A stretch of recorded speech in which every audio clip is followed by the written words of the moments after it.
Numbers 5.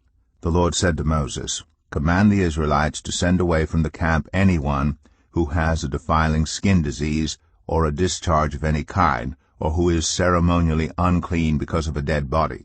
Send away male and female alike. Send them outside the camp, so they will not defile their camp, where I dwell among them. The Israelites did so. They sent them outside the camp. They did just as the Lord had instructed Moses. The Lord said to Moses, Say to the Israelites, Any man or woman who wrongs another in any way, and so is unfaithful to the Lord, is guilty, and must confess the sin they have committed. They must make full restitution for the wrong they have done, add 1/5 of the value to it, and give it all to the person they have wronged. But if that person has no close relative to whom restitution can be made for the wrong, the restitution belongs to the Lord and must be given to the priest, along with the ram with which atonement is made for the wrongdoer. All the sacred contributions the Israelites bring to a priest will belong to him. Sacred things belong to their owners, but what they give to the priest will belong to the priest.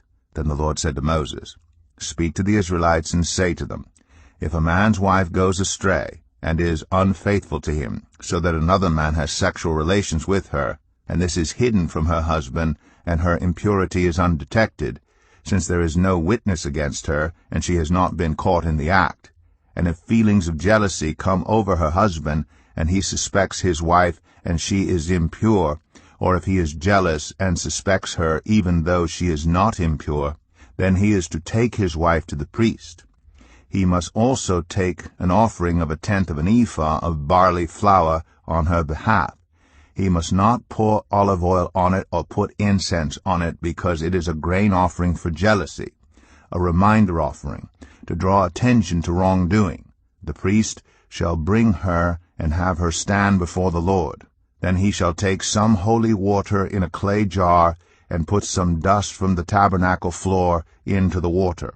After the priest has had the woman stand before the Lord, he shall loosen her hair and place in her hands the reminder offering, the grain offering for jealousy, while he himself holds the bitter water that brings a curse.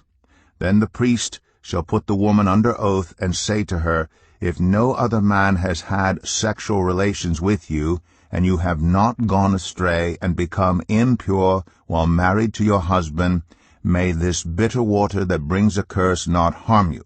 But if you have gone astray while married to your husband, and you have made yourself impure by having sexual relations with a man other than your husband, here the priest is to put the woman under this curse. May the Lord cause you to become a curse among your people when he makes your womb miscarry and your abdomen swell. May this water that brings a curse enter your body, so that your abdomen swells or your womb miscarries. Then the woman is to say, Amen, so be it. The priest is to write these curses on a scroll, and then wash them off into the bitter water. He shall make the woman drink the bitter water that brings a curse, and this water that brings a curse and causes bitter suffering will enter her. The priest is to take from her hands the grain offering for jealousy, wave it before the Lord, and bring it to the altar. The priest is then to take a handful of the grain offering as a memorial offering and burn it on the altar. After that, he is to have the woman drink the water. If she has made herself impure and been unfaithful to her husband, this will be the result. When she is made to drink the water that brings a curse and causes bitter suffering, it will enter her. Her abdomen will swell, and her womb will miscarry, and she will become a curse.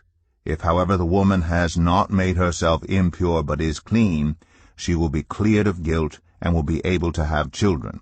This, then, is the law of jealousy, when a woman goes astray and makes herself impure while married to a husband, or when feelings of jealousy come over a man because he suspects his wife.